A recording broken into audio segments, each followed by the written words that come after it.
동산구 잘 봐. 동산구가 이런 문제를 좋아해. 희강아, 이런 문제를 좋아해. 학교 선생님들이 이렇게. 그러니까 동산구가 좋아하는 문제가 뭐냐면 이걸 알면 개빨리 풀 수 있는데 모르면 아예 못 푸는 문제. 시간은 오래 안 걸려. 시간을 오래 걸리는 문제는 잘 안 내는데 이런 걸 많이 내거든. 잘 봐. 이게 시리즈가 있어. 봐봐.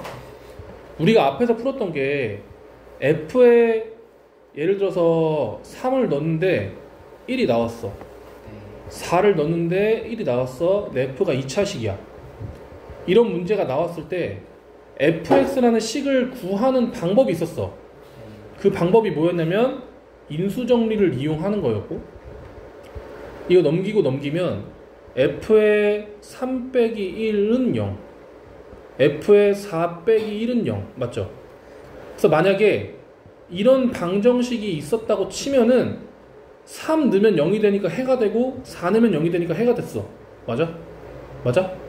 중요한 게 뭐였냐면 이 해를 치환해봐. 새로운 함수라고.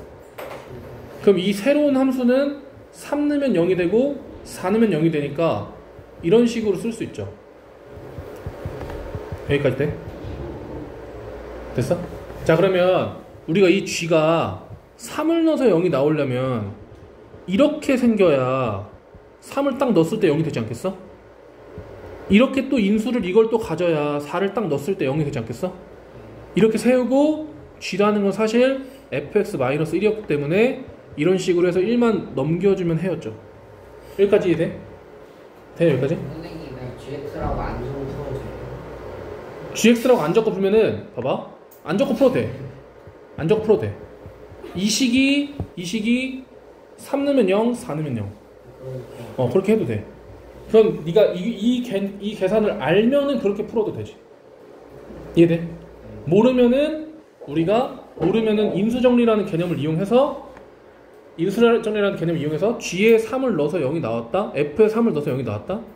그럼 f는 반드시 x-3이라는 인수를 가져야 3 딱 넣어서 0이 된다. 이런 개념을 이해하고 나면은 이렇게 가도 되죠. 이해돼? 자, 이 개념을 이용해서 문제를 이렇게 풀어볼게요. 자,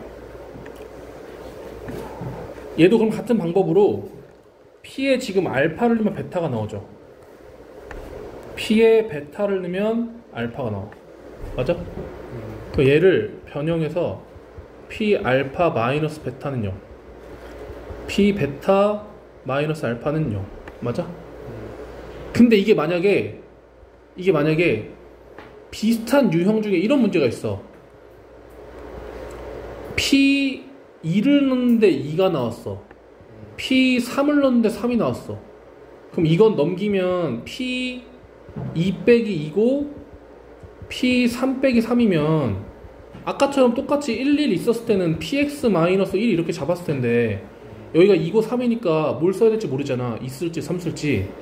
그때 문제 보면 이때는 이걸 어떻게 풀었냐면 얘랑 숫자가 똑같고 숫자가 똑같으니까 여기가 x니까 여기다 x를 넣었어.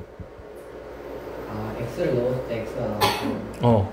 그래서 이걸 만약에 내가 새로운 함수 f라고 하면 f에는 2를 넣으면 0이 나오고 f에는 3을 넣으면 0이 나오니까 f를 x-2 x-3으로 놓은 다음에 얘를 다시 넣어서 마이너스 x만 이항해서 이렇게 식을 세웠단 말이야. 그러니까 이렇게 지금 숫자가 똑같으면 할 수 있는데 여기가 달라서 이걸 풀 수가 없단 말이야. 그래서 이때 꾀를 내는 게 뭐냐면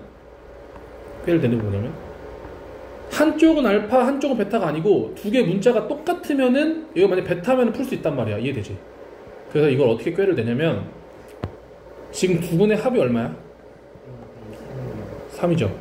그럼 알파를, 이게 무슨 말이냐면 베타를 넘기면 알파를 베타로 바꿀 수가 있어. 이렇게 집중해봐 얘들아. 그래서 여기다 알파 자리에다가 이걸 넣어. 그럼 P 베타는 여기다 마이너스 3 플러스 베타 이렇게 쓸 수 있겠죠. 그럼 똑같지. 또 꾀를 내서 알파를 넘겨. 이번에 베타는 3 마이너스 알파죠. 여기다 넣어봐. P 알파는 마3 플러스 알파는 0 됐죠. 그럼 이제 봐봐. 만약에 이런 식이 있었다고 쳐봐.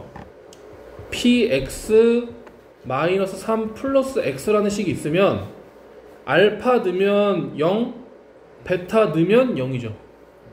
그러면 내가 만약에 이걸 새로운 식 fx라고 하면 f에 알파 넣으면 0, f에 베타 넣으면 0이기 때문에 f라는 식은 반드시 알파랑 베타를 근으로 가질 수밖에 없고, f라는 식은 최고차항 근의 개수 뭐냐? 최고차항 개수 2니까 여기다 2까지 달아주면은 알파, 베타 같고 개수 2까지 같겠죠. 그 다음에 이제 f라는 거는 사실 px-3 플러스 x였기 때문에 이것만 넘겨주면 px를 구할 수 있는 거야. 이해되나요? 따라서 px는 얘를 전개하면서 이 x제곱 마이너스 알파 플러스 베타의 x 플러스 알파 베타하고 나머지 넘겨주면서 3 마이너스 x 이렇게 써주면 두근의 합이 3이고 두근의 곱이 마이너스 2분의 5기 때문에 이렇게 대입한 다음에 전개만 해주면 이런 식으로 쓸 수 있고, 뒤에 거랑 계산만 해주면 답을 구할 수 있겠죠. 이해되나요 이거? 자, 인문계 고등학교에서 가장 어려운 문제로 나오는 거야 이게. 가장 어려운 문제. 가장 어려운 문제로 나올 수 있어요. 선행도 마찬가지야. 교과서에 없는데 이런 거 왜 나오죠? 이런 거 안 나오면 1등급 변별 되겠어? 자, 얘들아 이거 반복해서 보고 다음 시간에 시험 낼 거니까 그때 틀리면 한 번 더 하자고 그랬지.